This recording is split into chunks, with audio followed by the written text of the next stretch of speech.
谁掌握话语权，谁定天下之大局。欢迎收看《千秋论》，我是赖岳谦。讲下面的话题，我会停顿的比较久，是因为这是很沉痛的啊，因为这很麻烦。长期以来啊，我这一生一直致力于两岸的和平。我知道两岸最终一定会走向统一，但是我们是希望用和平的方法来达成统一。这个是一个非常明白的一个现实。我们首先谈到第一个，就是独立是不可能的，独立也不切实际，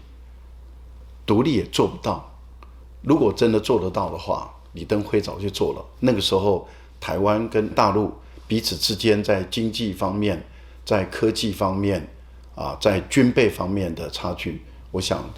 大家都很清楚的知道。李登辉在那个时候，他为什么不敢做？因为当他是决策者的时候，他不敢这样做，他要负责任，所以他下台了，他成为一介平民，他可以大放厥词，说我们要搞独立，我们要怎么样怎么样，因为他不是决策者，他不用负责任，就是因为他做不到嘛，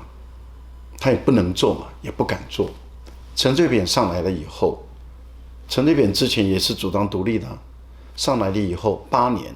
他也不敢做。因为做不到嘛，这个就是政治现实。为什么？他是决策者，他有权利，那他也不敢做，原因很简单，做不到，也不能做，因为这要负很大的责任，而且这个会带来厄运的、厄命的，所以不能够这样做。现在蔡英文上来了，他是一个决策者，在这段抗疫的期间里面，他对大陆的释放出来的敌意已经太浓了。太强大了，影响太深远了，所以大陆的民众有非常大的愤怒，武统的声音到处都听得到，不管在网络上，在任何一个地方都已经听得到。主张两岸用和平的方法解决的声浪被压缩了，主张用强硬的方法来解决两岸的问题的声浪占主导的地位。我是一介平民，我是一个媒体的工作人。我没有决策权，我们只能不断的提醒，不断的释放讯息。我们当然就是希望有决策权的人要想清楚，因为你做不到，你也不能做，你也不敢做。你如果这样做的话，会给两岸带来很大的伤害，会给台湾的民众带来很大的伤害。美国也都知道底线在哪里，因为美国很清楚的知道，在太平洋整个海域，美国的海军不如中国大陆的海军。美国常常可以秀很多肌肉，强调证明他的海军是强大的。美国的海军的军官、将官们，他们是有深厚的航海经验，这一点我们不会否认。但是问题就在于，美国从二战以后，美国的海军没有跟他等量齐观的海军进行任何一场大的战争，海战美国已经没有打过了。所以美国也不敢想象他跟他等量齐观的海军来进行一场大的海战，他完全不敢想象，他也没有这个作战经验，他有很多跑来又跑去、跑来又跑去的这些浓厚的航海经验，他有各种演训的经验，但是真正跟他等量齐观的这个海军的经验，美国没有了。美国从二战以后几乎都是大国对小国的打仗。美国唯一有一次跟大国的打仗就是发生在韩战，但是问题就是美国没有占得了任何便宜，而他以他这么的优越的武器装备，还有丰富的战争经验，都打不赢，更何况到今天，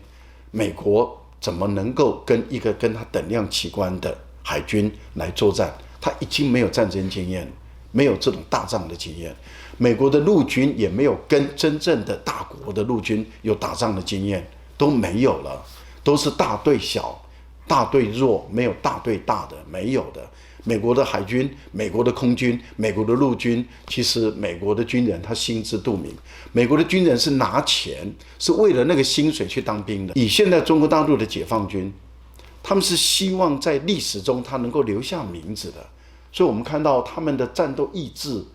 他们的战斗士气是很高昂的，因为如果说假设以硬手段来完成两岸之间最后的统一，他们在历史的功劳簿上写上一笔，那是不一样的态度的。所以当民进党不断的以为美国可以外援，可是我一直强调，美国没有跟他等量齐观的海军打仗的经验，没有过，这第一个。第二个，以整个太平洋战区的海军的数量，中国大陆的海军的数量远远压过美国海军的数量。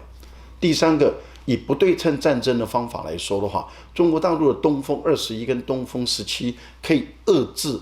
这个整个航母战斗群进入2500公里的作战半径内，而台湾跟大陆也不过就是这个180公里的距离，了不起就是300-400公里的东部。这样的一个情形下，美国根本靠不进来，也不敢靠进来。更何况我们在上次的节目里面有跟各位观众朋友解释，也就是美国现在要开始要加强防卫预算，在多边200亿是要做关岛跟夏威夷岛的保护。也就是说，美国自己也很清楚，它的关岛的海军空军基地、夏威夷的司令部本身也已经不再安全，因为是在中国大陆的作战的范围内了。所以这个跟过去是已经完全不同了。既然完全不同，蔡英文当局怎么不会利用这个抗疫的期间里面对大陆释出善意？不但不释出善意，而且还要去挑衅，还要去激化彼此之间的矛盾，还要做很多的歧视性的行为。这样的一些做法只会激起大陆的民众更加的愤怒。所以我们很遗憾的看到，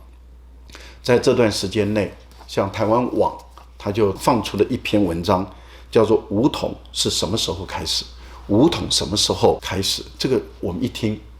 武统直接再写上去了。台湾网，我们也注意到，解放军的东部战区在微信上已经发表一篇文章，就是丢掉幻想，准备打仗。引用毛泽东的名言，毛泽东有一段名言说：“但以斗争求和平，则和平存；以妥协求和平，则和平亡。”一旦在舆论上，在刊物上发表出这样的一个动作，再加上这段时间内解放军本身的已经4次的航母战斗群穿越宫古海峡，各种不同机型的这个飞机、战机在台湾的四周在进行熟悉战场的演练，海军搭配空军，再加上这个东部战区的这些陆军、海军陆战队的这些官兵们，在内陆大陆的练兵场进行强化性的训练，这些做法都在准备硬的手段。也就是说，这个硬的手段是一直在准备中，而士气高昂，硬的手段在强化的准备，再加上武器装备一个一个在现代化的新式的装备一直在编装的过程中，其实脑袋清楚的、理性的都知道情况已经在转变了。那台湾网的目前来说，原来在反分裂国家法是3个情况，现在是6个情况了，也就是在6种条件下，也就是如果有外军、美军，不管你着军服或者着制服或者着便服，你到台湾来，那么介入台湾的防卫的各方面的情况的时候，都被解放军列为是动武的时机。这样的一个情形下的时候，我们看到在大陆这个部分里面，已经不再是文攻武吓了。民进党如果还把它认为是文攻武吓，既然是武吓，那就是我用武力来吓你，不是要真的打，那当然就没有什么可怕。可是问题是，当硬的手段一直在准备中，而什么时间要开始做动作的时候，这个情形就已经决定权就不见得是在台湾这个部分了。所以我倒认为有决策权的蔡英文，在这个时候你要为2300万为两岸的民众你要负责任的，要想清楚。现在不是搞义和团，我们台湾有一些1450的那些网军，嘴巴叫一叫，键盘打一打，然后吼一吼，在安全的地方里面吼来吼去，表现自己很神勇，可以。但是问题是，要他当兵不干，要他去考军校不读，然后要他签留营不签，没有任何战斗技能，没有任何愿意付出奉献的心思意念，然后就一张嘴巴说我们会给你打到底，这个听起来是很可笑。现在的战争都是高技术含量的战争，要有非常好的体能，要熟悉各种现代化的装备，还要不断的演习，而且1年、2年、3年这样的一个演习，你才能够形成战斗力。兵也不当，留营也不留，军校也不读，然后也不愿意付出贡献，就在键盘里面叫，然后在嘴巴里面叫，这样是打不了仗的。因为我们都很清楚知道，战争不是这样打的。所以我个人是认为说，以现在的台湾的情况来看，因为大陆这边，你怎么样能够使14亿人的武统的声量放下来？解铃还须系铃人，真的是要蔡英文当局想清楚，你要为台湾的后代来着想，耍嘴皮，动嘴巴。如果你真的搞了台湾的正民运动，真的听了那些有双重护照的台独分子他们本身的煽动，我觉得你是一个决策者犯了错误的话，那这个人要付出惨痛的代价。我不是决策者，我们只能在旁边不断的提出建议，不断的提醒再提醒。今天就讲到这里，喜欢的朋友欢迎订阅按赞开启小铃铛，而且你还可以分享给你的好朋友，可以在下面留言，我们会根据你的留言，我们选择适当的题目来跟你们做专题的节目。谢谢。